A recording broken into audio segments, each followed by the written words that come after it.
Every once in a while, your day is made special by someone truly exceptional.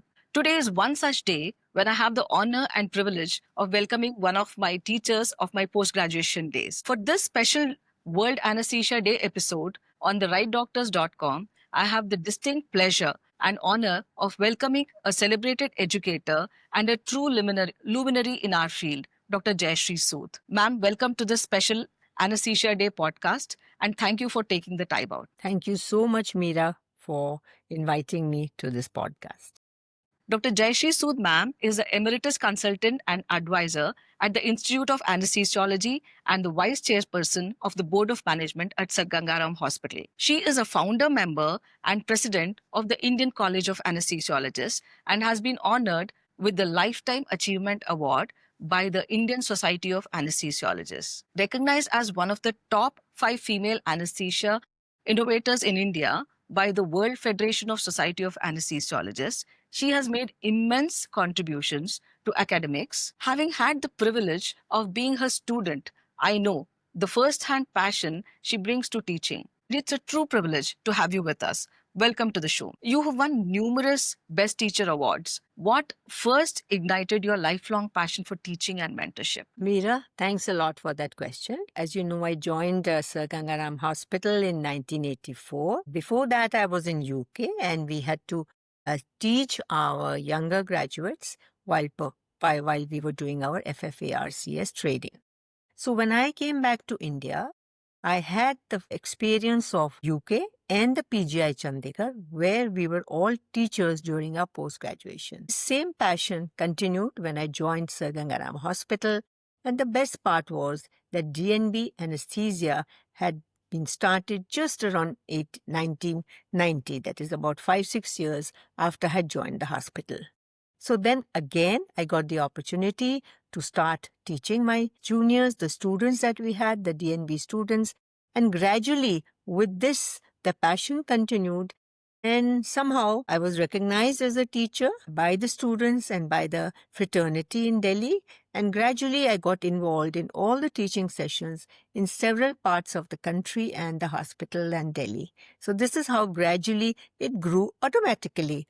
But of course, it was a lot of hard work. I completely understand that. What was the vision behind co-founding the Indian College of Anesthesiologists, and what was the greatest challenge in that? Well, Meera, you remember the Indian College of Anesthesiologists was actually started, or the vision was of Dr. Kumra and Dr. Krishnan. And since Dr. Kumra was my mentor and he had his own ideologies, I automatically was inculcated into the Indian College. And seeing the vision of the college as well as the future and what are the thoughts, I gradually got involved in that, and seeing that it was so ethical, where we had no politics, we had just education in our background, in our thoughts, we had nothing else, and we formulated only the educational activities and the performances of our students, not only the youngsters, but even the postgraduates. So being the only aim of that, that is how the Indian College was started and has been progressing. Challenge, you asked me? Yes, we are still facing challenges because, as you know, our country is huge. We have people who think the other way. And so Indian College is always struggling. But in the last few years, as you must have heard, the college is progressing so well because of its standard that it has maintained, basically, and its ideology. We do not divert anything away from academics. And because of that, and because of sincerity of all the faculty members who are there in the ICA, we have progressed and got affiliated with America and also the Samba and other societies which has really recognized us. And even recently, just last week, the colleagues had gone to USA for the anesthesiology conference that we have every year. And the leadership had a meeting with the ASA leadership. And it has really progressed well, and I'm really satisfied with it. Seeing the progress it has been making, I know you being the co-founder has made a lot of difference. You were named the top 5 female anesthesia innovators by WFSA. What innovations are you most proud of? I was actually pleasantly surprised to know that I have been included as the first 5 female innovators of India. That was really a very pleasant surprise. So I did an introspection that what could it be? I think the main thing was the all India involvement and recognition in anesthesiology as a fraternity, and recognition as a good teacher, possibly, and a good administrator. And I think that, and of course, we were involved also in when the pharmaceutical companies actually ask us and they take our recommendations for improvement in either anesthesia drugs or anesthesia machine. And maybe because of that, and I was very lucky that I have been in Gangaram Hospital for the last 40 years. So I was recognized by them, involved in many committees for the future of anesthesia, the development. I think that gradually it just happened. And again, because we've been attending the World Federation Societies, that they possibly recognized me as one of them. You must be one of the best administrators I've ever worked with. You received the Lifetime Achievement Award, ma'am, from the ISA. What does this actually prestigious recognition mean to you? Meera, you won't believe. When I was told that I have been nominated for this and I'm going to receive this award, this was 2 years ago in Delhi, actually in Gurgaon. Medanta was the organizing. I was there for that. And I was so thrilled, I can't tell you, as though I had been awarded something which was really my lifetime wish. I never, when I was a junior, I never thought I would ever receive this. I mean, it was just like a dream coming true. You always have a dream, but you're never sure whether it comes true. And really, when I was told, and it was not only one person who informed me, there were so many because, they have a huge meeting of several senior members of the council that they decide that. So when I got a call from one person and then the other person, I mean, I was absolutely thrilled. And I thought that I had really actually reached the peak and now would be, that I'd start declining. However, God has been kind and I'm still continuing.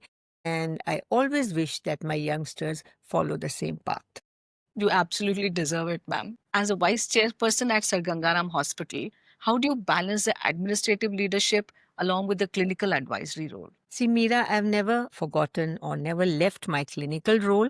That's very important. See, basically, we are first anesthesiologists, and then because of our recognition of being in the hospital for so long and being involved in so many other activities besides only operation theatre, that we are then inculcated in the board of management, in the administration of the hospital. So I still come at 7:30 in the morning, go to the operation theatre. I, of course, run an OT. We have a junior with us, but we run the OT. And around 11 o'clock, then I come down and start my administrative activities. So both are balanced. You should never regret that you have left your specialty. And you won't believe any good clinician will never leave his or her specialty to go only into administration. You're successful when you're doing both. Absolutely, ma'am. You have served on the National Board of Examinations. What is the key to maintaining a very high educational standard? See, I was lucky that I was involved in that. And again, being recognized by the NBE means a lot.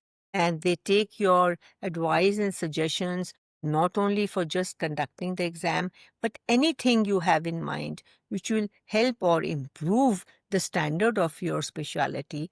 They are most welcome. And when you are a member of the board of the National Board of Specialities and you're there in the board, it helps a lot. Like when they were planning to start DA, our views on that and what would be the requirements of that. So all those things, plus any other thing they send us for accreditation, for new hospitals, and also for the re-accreditation. And this is the time when they expect seniors like us to give a very valuable opinion, not that you're going there and just saying yes, yes, and giving a tick for everything. Whatever are the lacunae, because of your reputation and because of your seniority, they respect what you say. So it's our duty to also tell them the truth. Of course, everybody is doing their best, but definitely such an important role of accreditation means a lot because after all, the students will be studying there and you have to be fair to them. Absolutely. You have edited 4 major textbooks on complex anesthesia topics. What drives you to contribute so extensively to the academics? How Meera, staying in the department and having all my colleagues all around. And this was the subspecialty that we started in our department. So somebody was devoted to renal transplant, somebody to liver. And since being the HOD, I was involved in every specialty, in every OT. So that somehow, the passion that my youngsters should truly do something, publish something, gave me the idea that, yes, let's start the book. Of course, I had to write my name in the beginning because being the senior most, they wanted me to do that. But truly, it is the youngsters who helped me. So if you see, they're all the writers are from my department, and they have done such a commendable job. And all these are the hot topics in our specialty. So I think they were appreciated. And you won't believe, even now when I go to Maharashtra, I meet the young anesthesiologists, and they tell me that, ma'am, we still read your book. And for thoracic, some of the consultants say, ma'am, when we have to do a case, we read your book and go and we do the case successfully. It gives you such a feeling of satisfaction I can't express. You've been the driving force behind academics, and it sometimes feels like a lot of pressure, but it really helps in the long run. So, and your interest mainly in transplant and thoracic anesthesia. How have these subspecialties evolved over years, ma'am? How do you think they've been growing? Well, like every subspecialty, everything has grown. In the beginning, I was in the laparoscopy team, and I was required for each and every complicated case. But then, as I said, as I became the HOD, I was required in all areas. So we started thoracic. Our thoracic surgeon is very, very aggressive, and my full involvement had to be there to make sure that he is relaxed and everything goes on well. Because if they don't see a senior, they get very, very upset. So my wholehearted involvement had to be in that. Similarly, renal transplant was one of the major surgeries that we started in the early 90s, and it had just started that time in India. So being the head, my involvement was there. And naturally, when you get involved, that you learn so many things that you want that the youngsters should also learn. So then once you write a book, they always get a kick from that. Oh, ma'am. Ma'am, from all your honors, which one has been the most meaningful and why? All honors that I've got are very close to my heart, and they're all very meaningful. If you read the citations that I have been given for different awards, they're all here in my room. The Indian Society of Anesthesiologists Life Achievement has a different paragraph written on me. Then as a teacher, somebody else has given. So all of them, of course, are close to me. So I can't really say anything is as close. But the life achievement was one of the most, because it is really recognized as the top in our country. I still remember your classes vividly. What do you hope is one lesson your students never forget? Yes, they are still there, and I have to be there at 7 even now. Well, the main thing they learn, which I think they should, is punctuality.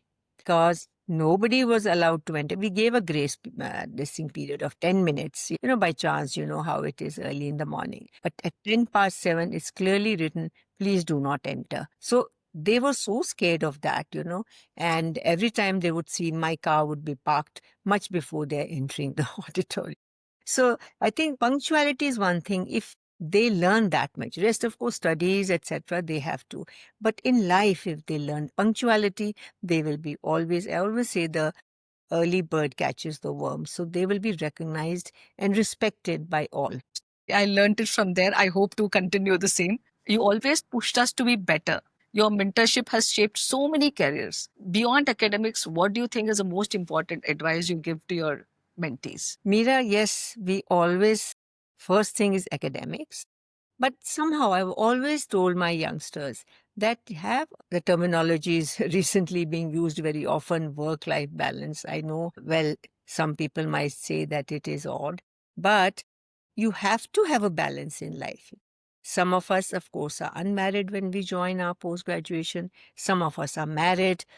And we are very lucky that our family and the in-laws and everyone has given us so much support to allow us to do post-graduation. They also sacrifice a lot. Let me tell you one thing, and I think you appreciate it, that they have to sacrifice a lot, and we must appreciate that. So time with them should also be spent. Yes, in post-graduation, we have a very, very hard PG life. We know that.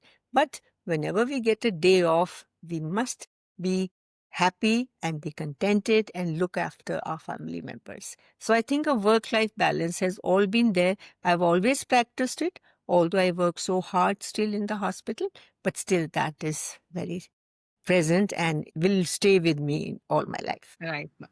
You have always been our role model, ma'am. Whatever it is, we look back and think if you can do it and you've done it so well at both levels, I think you have to just think about you any hard situation in life, either at a family level or in the hospital. You're the visionary. We just look at you, think about you, and it gets solved.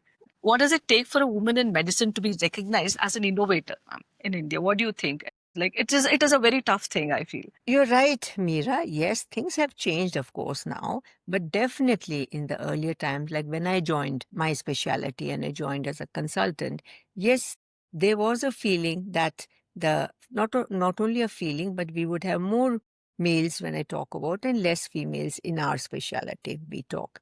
But nowadays, gradually, as you will see, that the females have increased so much, they have outbalanced the males.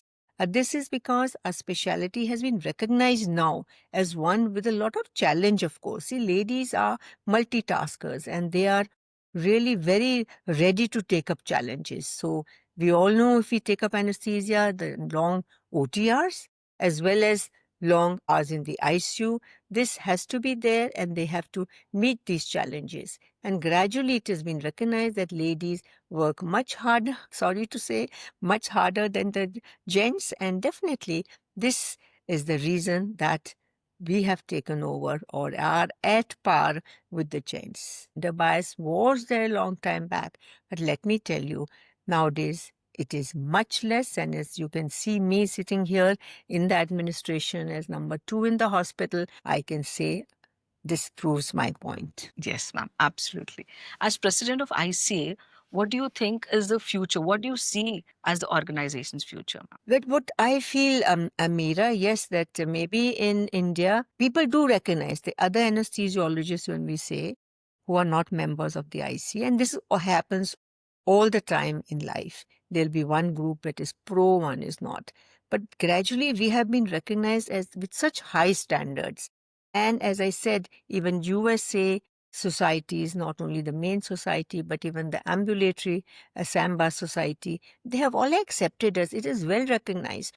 Now, and because of the webinars, the educational programs we are doing every week for the last 5 years, that has made us so popular, even abroad, that everybody has started recognizing that, yes, this is one place where we can have recent advances being discussed, case discussions, and with the members who are involved in it, the faculty are absolutely senior high class. With involvement also when we have the PG sessions, that the PGs also have an interactive sessions with the teachers.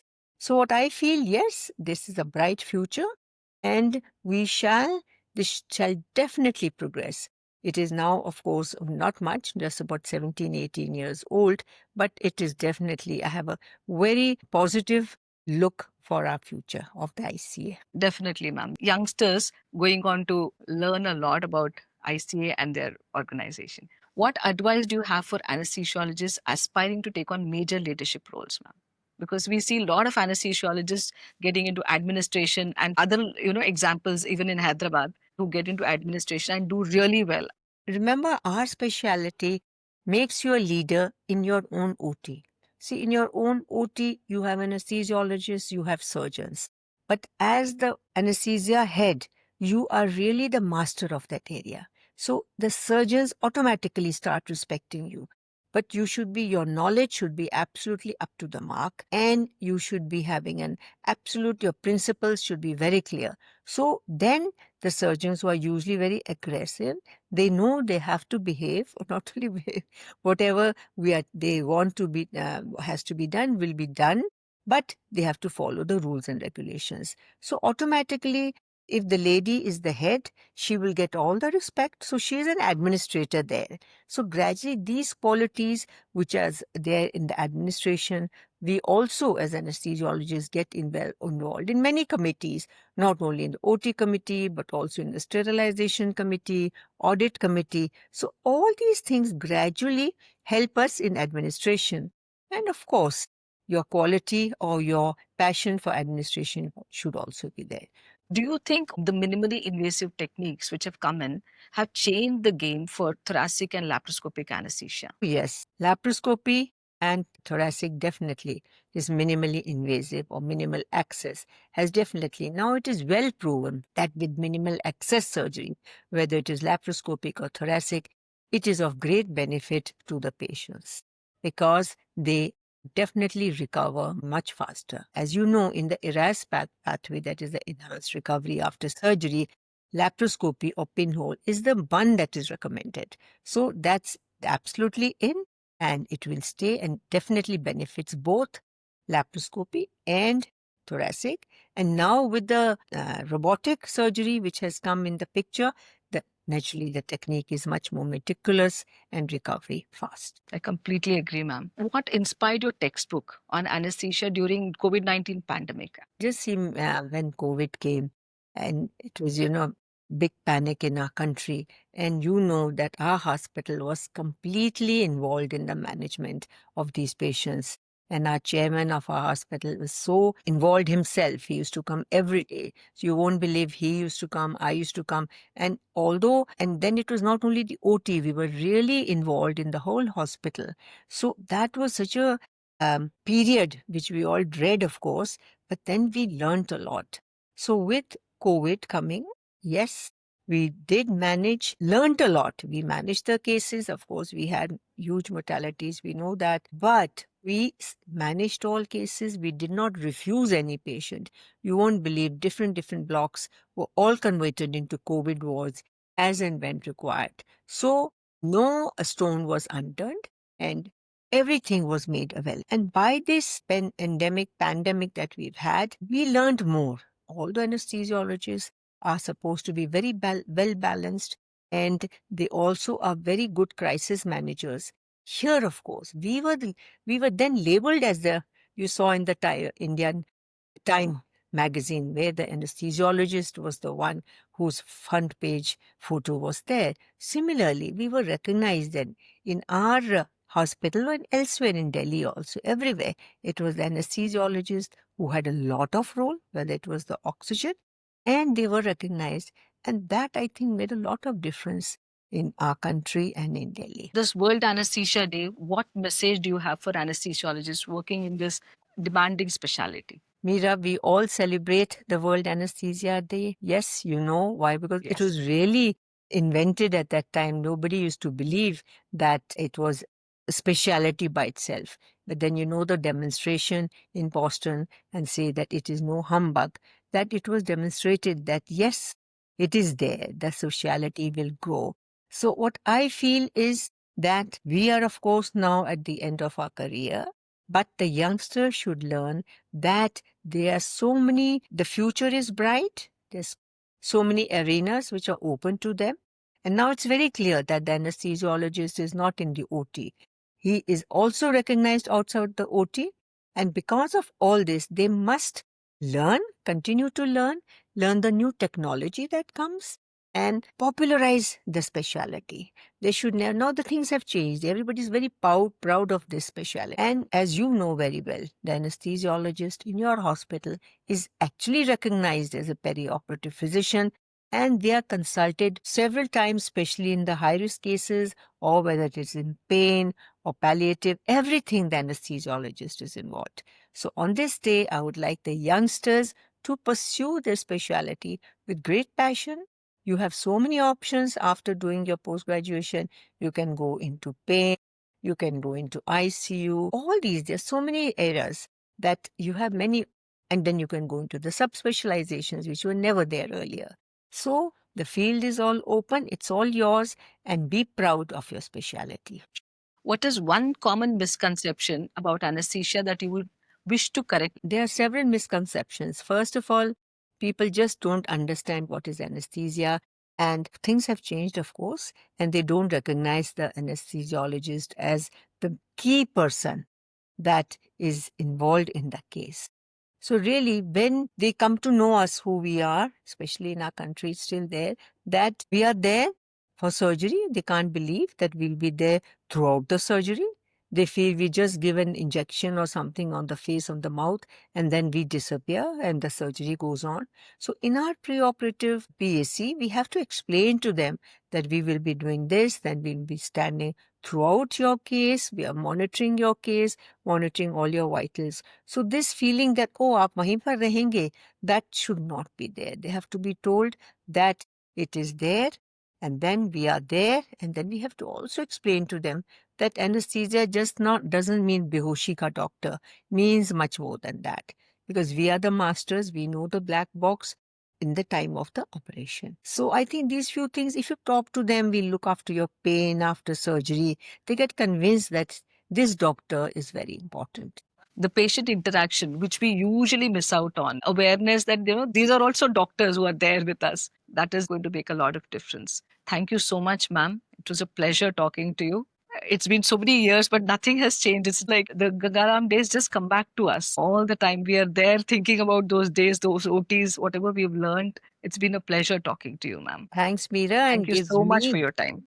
Thank you so much, and it has given me such a pleasure to have this chance for you to interview me. And it gives me a great pleasure to see my youngsters now doing so well. Thank you, ma'am. It's all your blessings and all that hard work you put in. Thank you so much, ma'am. Insights from the world's best medical minds. You are watching TheRightDoctors.com.